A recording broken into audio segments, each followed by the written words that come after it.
Hello नमस्कार दोस्तों। आज है 20 दिसंबर 2021। 20 दिसंबर 2021 से जितने भी हरियाणा करंट अफेयर के क्वेश्चन बनते हैं आज उनके बारे में डिस्कस करेंगे और साथ में जानेंगे उनके बारे में अन्य फैक्ट। लास्ट में आपके लिए क्वेश्चन जिससे आपकी तैयारी का पता चल सके। वीडियो की डिस्क्रिप्शन में इसका PDF है, चाहे तो आप डाउनलोड कर सकते हैं। चलते हैं फिर दोस्तों पहले क्वेश्चन की ओर। पहला क्वेश्चन दोस्तों आज का आप सभी के लिए, सरदार पटेल पार्क की झील का शुभारंभ हरियाणा के किस मंत्री ने किया है? तो दोस्तों ये किया है हमारे स्वास्थ्य मंत्री अनिल विज ने इसका उद्घाटन किया है। तो अब जान लेते हैं इसके बारे में थोड़ा सा। हरियाणा के अंबाला में सरदार पटेल पार्क की झील का सरकार ने 1 करोड़ से जीर्णोद्धार किया है। इसके साथ कंटोनमेंट बोर्ड एरिया में ही LN बाई लाइन स्थित गजराज झील बनाई गई। इस झील को 50 लाख रुपए में तैयार किया गया। आज प्रदेश के गृह एवं स्वास्थ्य मंत्री अनिल विज ने दोनों झीलों का शुभारंभ किया। सैन्य क्षेत्र में सरदार पटेल पार्क का निर्माण 1843 में किया गया था। तो दोस्तों ये झील है अम्बाला में। बात अम्बाला की है तो अम्बाला के बारे में जान लेते हैं मैप में। ये रहा दोस्तों अम्बाला, इसकी सीमा लगती है पंचकुला से, यमुनानगर से, कुरुक्षेत्र से, इतने जिलों से इसकी सीमा लगती है अम्बाला की। बात अम्बाला की है तो अम्बाला के बारे में थोड़ा सा जान लेते हैं। नेशनल हाईवे है 44-5-152-73। प्रमुख व्यक्ति हैं ओमपुरी नवनीत कौर, जेब्बा फिल्म एक्टर, जोराबाई सिंगर थी। उद्योग है ग्राइंडर मिक्सर, गैस स्टोव उद्योग। गांधी जी अम्बाला में 8 मार्च 1921 को आए थे। 1842 में अम्बाला को शिमला के दिन कर दिया गया था। 1979 में जगाधरी को अलग किया गया और यमुनानगर में मिला दिया गया। सिखों के 8वें गुरु हरिकृष्ण जी का गुरुद्वारा पिंजोकरा साहिब ये भी अम्बाला में ही स्थित है दोस्तों। अब चलते हैं दोस्तों अगले क्वेश्चन की ओर। हरियाणा के कौन से शहर के रेलवे स्टेशन पर रेलवे के इतिहास को सजाया जाएगा? तो दोस्तों ये सजाया जाएगा करनाल के रेलवे स्टेशन को। अब इसके बारे में थोड़ा जान लेते हैं दोस्तों। रामायण व महाभारत से जुड़े कई ऐतिहासिक तथ्यों को सहज कर रखने वाली कर्ण नगरी में इतिहास का एक और पृष्ठ जुड़ने जा रहा है। उत्तर रेलवे स्थित मंडल की ओर से करनाल के रेलवे स्टेशन पर रेलवे के इतिहास को भी विरासत के रूप में सहेजा जाएगा। स्टेशन पर प्रवेश द्वार के साथ ही शीशे का पारदर्शी म्यूजियम बनाया जा रहा है। ब्रिटिश शासन में 1891 में करनाल में रेलवे स्टेशन बनकर तैयार किया गया था। तो ये म्यूजियम बनेगा दोस्तों करनाल में। करनाल की बात है तो करनाल के बारे में जान लेते हैं मैप में। ये रहा दोस्तों करनाल, इसकी सीमा यहाँ यूपी से और उत्तर प्रदेश की यमुना नदी से भी सीमा बनती है। यमुनानगर, कुरुक्षेत्र, कैथल, जींद, पानीपत इतने जिलों से सीमा लगती है। अब जान लेते हैं थोड़ा सा करनाल के बारे में। स्थापना हुई थी 1 नवंबर 1966 को। नेशनल हाईवे 709A और 115। यहाँ पर भगवान सूर्य और दानवीर कर्ण की मूर्तियों का मनमोहक घंटाघर बना हुआ है। पुराना नाम इसका करनाल्य था। 1990 में हरियाणा ग्रामीण विकास संस्थान की स्थापना की गई थी। परासर का मेला, पांडु का मेला, छिड़ियों का मेला ये मेले लगते हैं। करीनवुड पॉलिटेक्निकल कॉलेज रनवार में है। मधुबन पुलिस प्रशिक्षण परिषद 1973 में बनी थी दोस्तों।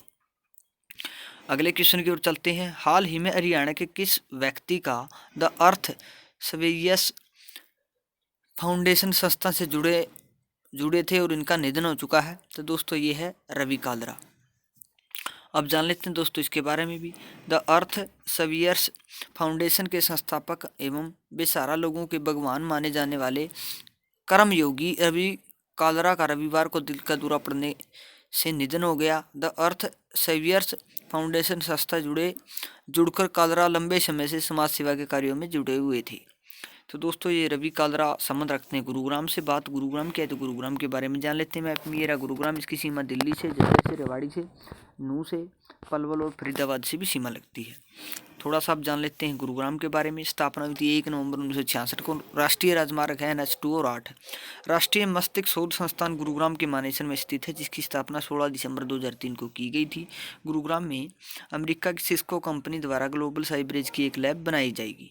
प्रसिद्ध स्थल समा पर्यटन क्षेत्र शीतला माता मंदिर। इस मंदिर का निर्माण महाराजा भरतपुर ने करवाया था। गर्म जल का चश्मा सोना में है। दमदमा झील है। पटौदी महल है।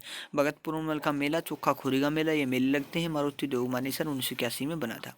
फूलों की आधुनिक मंडी की स्थापना भी गुरुग्राम में ही की गई है दोस्तों। ये थी दोस्तों इस क्वेश्चन के बारे में जानकारी। चलते हैं अब अगले क्वेश्चन की ओर। भारत के किस राज्य को कृषि उद्यमी कृषक रत्न पुरस्कार 2021 से सम्मानित किया गया है? तो दोस्तों ये किया गया है अपने हरियाणा को सम्मानित किया गया कृषि सम्मान से, रत्न सम्मान से। तो जान लेते हैं दोस्तों इसके बारे में।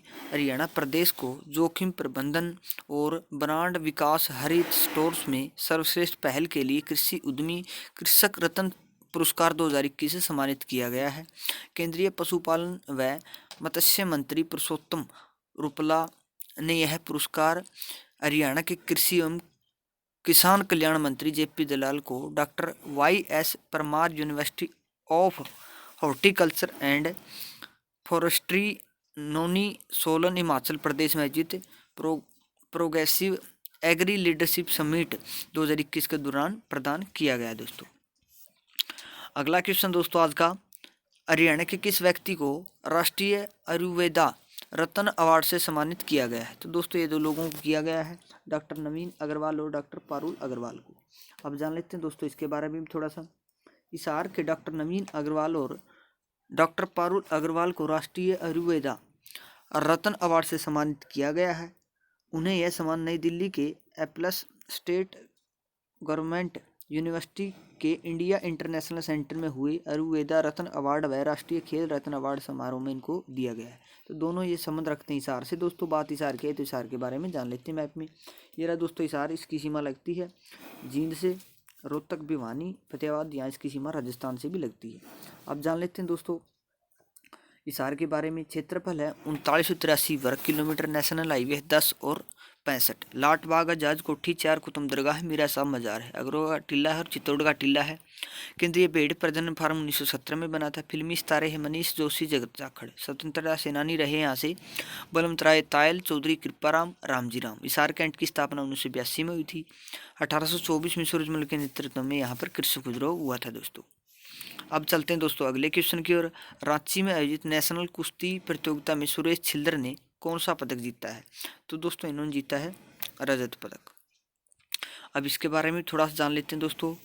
गांव बामनोली निवासी पहलवान जतिन छिल्लर पुत्र सुरेश छिल्लर रांची में हुए भारतीय कुश्ती संघ के नेशनल गेम्स में 62 किलो भार वर्ग की प्रतियोगिता में हिस्सा लेते दूसरे स्थान पर रहे। भारतीय कुश्ती संघ द्वारा नेशनल कुश्ती गेम्स का आयोजन झारखंड के रांची में किया गया था। दोस्तों तो ये छिल्लर साहब संबंध रखते हैं दोस्तों झज्जर से। मानुषी छिल्लर भी वहीं से थी। तो बहादुरगढ़ से संबंध रखते हैं, बहादुरगढ़ झज्जर में पड़ता है। ये रहा दोस्तों झज्जर, इसकी सीमा रेवाड़ी से, गुरुग्राम से, दिल्ली से, रोहतक से, यहाँ चरखी दादरी से भी सीमा लगती है। दोस्तों अब जान लेते हैं झज्जर के बारे में। स्थापना हुई थी 15 जुलाई 1997 को। नेशनल हाईवे 334 बी। गुरुकुल झज्जर पुरातात्विक संग्रहालय है। कांच की मस्जिद, बिंडावास, पक्षी विहार है। नराचा धाम बेरी है। प्रमुख उद्योग है डीजल इंजन, स्टील पाइप उद्योग। नदियां साहिबी और कृष्णावती। प्रमुख व्यक्ति हरियाणा के पहले मुख्यमंत्री पंडित भगवत दयाल शर्मा झज्जर से थे। जनरल दलबीर सिंह सियाह गांव बिसन से थे। हरियाणा का तीसरा सैनिक स्कूल मातनहाल गांव में बना है। मिस वर्ल्ड मानुषी छिल्लर 2017 में बनी थी। अरनाथ संधू अब की बार ये मिस यूनिवर्स बनी है। गोरिया पर्यटन स्थल बहादुरगढ़ में ही स्थित है। दोस्तों ये थी दोस्तों इस क्वेश्चन के बारे में जानकारी। चलते हैं अब अगले क्वेश्चन की ओर। UNSC की बैठक की अध्यक्षता करने वाले नरेंद्र मोदी कौन से नंबर के प्रधानमंत्री बन गए हैं? तो दोस्तों ये बन गए हैं दूसरे नंबर के प्रधानमंत्री। अब जान लेते हैं दोस्तों इसके बारे में। भारत ने अगस्त 2021 में संयुक्त राष्ट्र सुरक्षा परिषद की अध्यक्षता ग्रहण की थी। इसकी घोषणा जनवरी 2021 में की गई। सुरक्षा परिषद के अस्थायी सदस्य के रूप में वर्ष 2021-22 के कार्यकाल के दौरान भारत की यह पहली अध्यक्षता होगी। प्रधानमंत्री नरेंद्र मोदी UNSC की बैठक की अध्यक्षता करने वाले पहले भारतीय प्रधानमंत्री थे। इससे पूर्व 1992 में तत्कालीन PM नरसिम्हा राव थे जब उन्होंने UNSC की बैठक में भाग लिया था। तो इससे पहले नरसिम्हा राव थे दोस्तों, अब प्रधानमंत्री बन चुके हैं अपने नरेंद्र मोदी। अगला क्वेश्चन दोस्तों, हाल ही में भारत ने कौन सी मिसाइल का सफल परीक्षण किया है? तो दोस्तों ये वेरी इंपॉर्टेंट क्वेश्चन है। अग्नि-P मिसाइल का सफल परीक्षण किया है। अब इसके बारे में जान लेते हैं दोस्तों। भारत ने परमाणु हथियार ले जाने में सक्षम नई पीढ़ी की बैलिस्टिक मिसाइल अग्नि-P का उड़ीसा तट के पास डॉक्टर APJ अब्दुल कलाम द्वीप से शनिवार को सफल परीक्षण किया। अग्नि-P 2 चरणों वाली कनस्त्रीकृत ठोस प्रणोदक बैलिस्टिक मिसाइल है जिसमें दोहरी अतिरिक्त नौवहन और मार्गदर्शन प्रणाली है। सतह से सतह मार करने में सक्षम इस मिसाइल की मार क्षमता 1000 से 2000 किलोमीटर तक की है। दोस्तों अगला क्वेश्चन दोस्तों आज का, भारत का सबसे लंबा एक्सप्रेस वे का शिलान्यास किसने किया है? तो दोस्तों एक ये भी इम्पोर्टेंट क्वेश्चन है दोस्तों, ये किया है नरेंद्र मोदी जी ने। अब जान लेते हैं दोस्तों इसके बारे में थोड़ा सा। पीएम नरेंद्र मोदी ने शनिवार को उत्तर प्रदेश के शाहजहांपुर में गंगा एक्सप्रेस वे की नींव रखी। पीएम ने कहा कि गंगा एक्सप्रेस वे मेरठ से प्रयागराज तक उत्तर प्रदेश के 12 जिलों से होकर गुजरेगा और राज्य के पश्चिमी और पूर्वी क्षेत्रों को जोड़ेगा। यह प्रदेश का सबसे लंबा एक्सप्रेस वे होगा। 594 किलोमीटर लंबा यह 6 लेन का एक्सप्रेस वे 36,200 करोड़ से अधिक की लागत से निर्मित किया गया है। दोस्तों ये थे आज के क्वेश्चन। वीडियो कैसी लगी कमेंट बॉक्स में जरूर बताना। अच्छे से मेहनत करते रहो दोस्तों, कामयाबी जरूर मिलेगी। एक दिन आपका भी मतलब खुशियों का पल आएगा आपके जीवन में भी, आपके माता पिता भी खुश होंगे, आप भी खुश होगे। उसी दिन का इंतज़ार है, इसलिए आप अच्छे से पढ़ते रहो दोस्तों। इससे बड़ा मौका कोई भी नहीं है। आप खुद से नौकरी लोगे, पढ़कर लगोगे तो समाज में एक अच्छी इज्जत मिलती है नौकरी लगने से, इसका तो आपको पता ही होगा।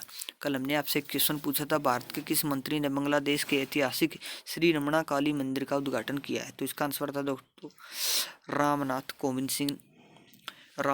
कोविंद ने इसका मतलब उद्घाटन किया है। बांग्लादेश में गए थे।